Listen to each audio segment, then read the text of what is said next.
we've been looking at titration curves, and I feel pretty confident that we understand what's happening at the equivalence point.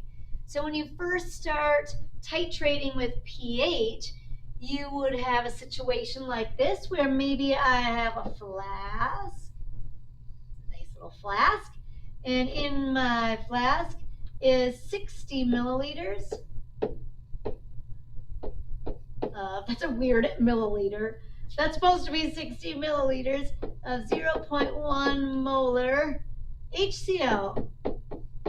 That's in my flask. And then I've got my burette. That's a nice looking burette. And in the burette is my sodium hydroxide. And that too looks to be 0.1 molar. And it's the sodium hydroxide. I know that we're starting with the acid because technically now I probably have like a pH probe in there. There's like my, pH sensor. And this little guy is like hooked up to the computer. And when I see that the initial pH is 1, then I know that my initial solution was the acid. And as I see the pH increase, I know that I was adding base from the burette. All right, so we would steadily add the base, and eventually I would see my indicator turn color, and I see this big spike in pH, and right in the middle of that section is the equivalence point.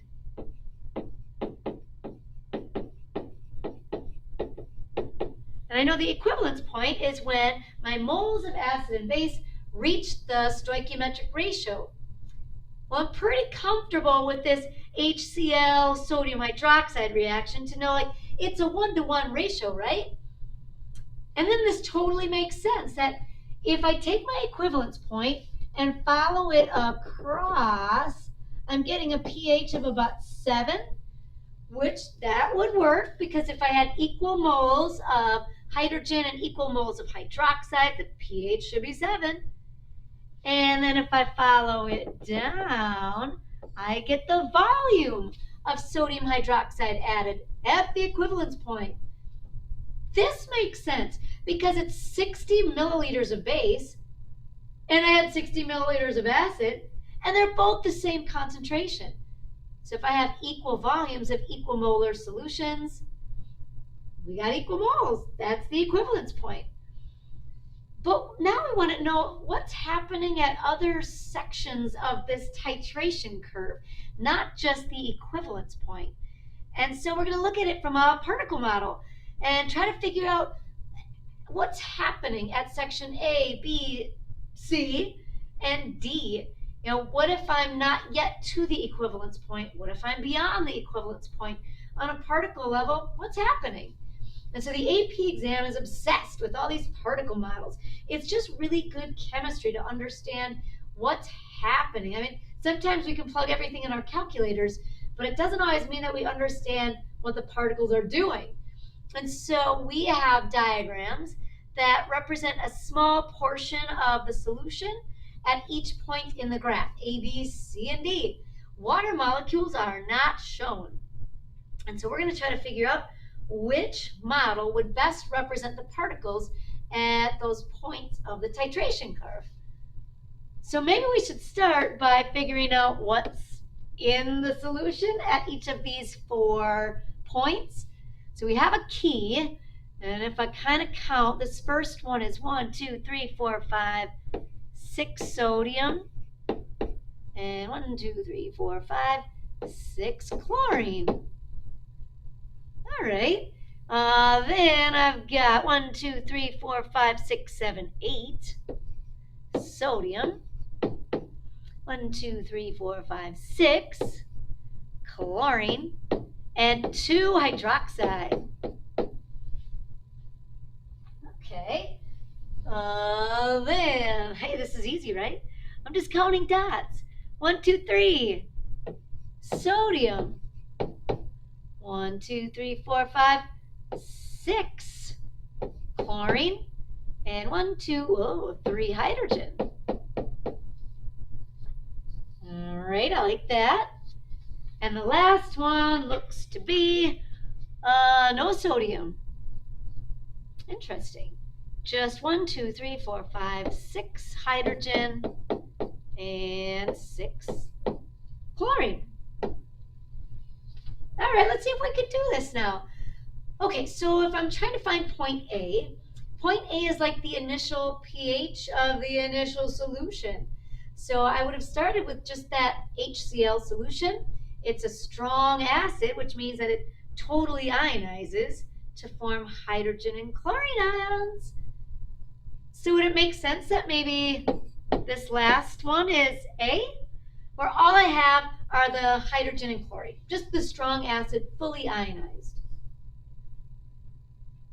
All right, so now if I'm trying to find B, there should be some hydroxide added. All right, so I'm going to think about this as what's happening in the balanced equation. Now, often we write these as net ionic equations, so I might kind of start with that. Let's say I start with the net ionic equation. Well, I'm going to have the hydrogen ion reacting with the hydroxide ion to form water. Not really reversible. The sodium and the chlorine will be spectators. And so I could kind of put in parentheses up here that the hydrogen is coming from the HCl, the sodium is coming with the hydroxide, and then one of my products would be the excess sodium and chlorine ions, just in solution as spectators. Let's set this up as a little ice table maybe. And let's look at that other box on the bottom. Okay, so if I had 3 sodium, even though sodium isn't in my net ionic equation, if there were 3 sodium, would it also make sense that there were 3 hydroxide? Okay, so 3 sodium, I'm going to put that in with like the sodium hydroxide, 6 chlorine. Well, those chlorine must have come from the HCl. So I'm going to start with a 6 here. Now watch what happens to the hydrogen. How do I get 3 hydrogen? Well, the hydrogen and hydroxide are going to react as completely as possible. And it's just like a limiting excess deal where whichever one is smaller is completely consumed. Ah, okay. And then that's my shift. So this is going to go down by 3 to 3. And then on the product side, it's water, which I guess I don't really care. Initially, there would have been no water and we would have formed some water. But they are telling me that the water molecules were left out for clarity. Do you kind of see what would happen here? That I'm going to have 6 chlorine because the chlorine is a spectator. Yeah, there were 6 chlorine, but then there must have also been initially 6 hydrogen. Oh. There were 3 sodium, which also would have meant that there were 3 hydroxide initially. The sodium and the chlorine are never going to change. They're spectators. So there's still the 6 chlorine and there's still the 3 sodium. However, when the hydrogen and hydroxide react, the hydroxide will be completely consumed. So that's why it's not appearing in that other box on the bottom. And I'll just have 3 hydrogen left over. This would represent point B. Now I also know this is probably point B because at point B, it's still pretty acidic. So I lost a little bit of the hydrogen because we started to add the hydroxide. The hydroxide was still my limiting reactant, so that's completely consumed, it's gone.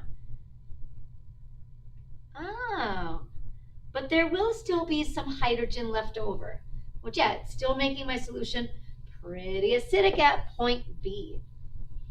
Essentially now, if I wanted to find the pH of the solution, I have the excess hydrogen and I formed some water. If I had like molarities, I would just go opposite log of the excess hydrogen. Oh, okay, I kind of like that. Now let's say I look at the box above B. Okay, so I'm going to erase this. And let's put in some new numbers. All right. So it looks like the top left box would have had 6 sodium. Well, then there would have been also 6 hydroxide. It's just that the hydroxide might chemically change, whereas the sodium is a spectator, so that guy's not going to change at all. But if I know the amount of sodium, I also know the initial amount of hydroxide. Same thing with the chlorine. If there were initially 6 chlorine, there would have also been 6 hydrogen. And initially, no water. See what's going to happen here? Oh, yeah, they're the same. So they'll both react at a 1-to-1 ratio. And all we're going to do is produce water. And now, obviously, all of the sodium and the chlorine ions would still be present. Those are my spectators. But remember that sodium and chlorine are 100% neutral. They do not affect the pH. And all I'm doing is forming water. This is my equivalence point, where the amount of acid and base are equal. Now, here we're just using particle models, but this would be like equal moles of acid and base, equal moles of hydrogen and hydroxide. All I do is form water, and I have some spectators left over that are totally neutral. Here is C, and maybe we'll make a little note that C is the special equivalence point. Or even though I'm not seeing the hydrogen and hydroxide in the picture because they reacted to form water, by looking at the amount of sodium and chlorine, then I can figure, oh yeah, that's because they're gone. There is no hydrogen or hydroxide. Now that must mean then that the remaining box is D. Now the easy way of picking this out is that there's hydroxide. There's sodium and chlorine, totally neutral, and hydroxide. Hydroxide is the sign of a strong base. And up at point D, yeah, the pH is 12. That should be really basic. And now here's what happens if I were thinking about it as an ice table or as a chemical reaction. Check this out. If there's 8 sodium, then initially there would have also been 8 hydroxide. 6 chlorine would have also meant 6 hydrogen. Oh, now we've gone beyond the equivalence point. The equivalence point would have been the 6 hydrogen, the 6 hydroxide. But now I've gone beyond and I've added a little bit of extra base so that my limiting reactant becomes the hydrogen and everyone else reacts accordingly. So yeah, here's the 2 extra hydroxide. Initially the water would have been 0, and yeah, we would have formed some water, but more important, I've got 2 excess hydroxide. So the final pH would just be based on the molarity of the excess OH ion. And so you can kind of think of this as a numbers game to figure out like the exact amount of hydrogen or hydroxide left over. But I think it's also like a matter of using your noggin with some of these. That, okay, point A would have been just the initial strong acid. Point B, I've got excess hydrogen. So yep, that should have been where the pH is still a little bit acidic. Point C is really just that 1-to-1 ratio where all I'm going to get are water molecules and my spectator ions. So yeah, like the sodium ion, the chlorine ion, those are 100% neutral. The solution should have a pH of 7. And then finally, point D is where the pH is beyond the equivalence point, pretty basic, and so I should see the excess hydroxide.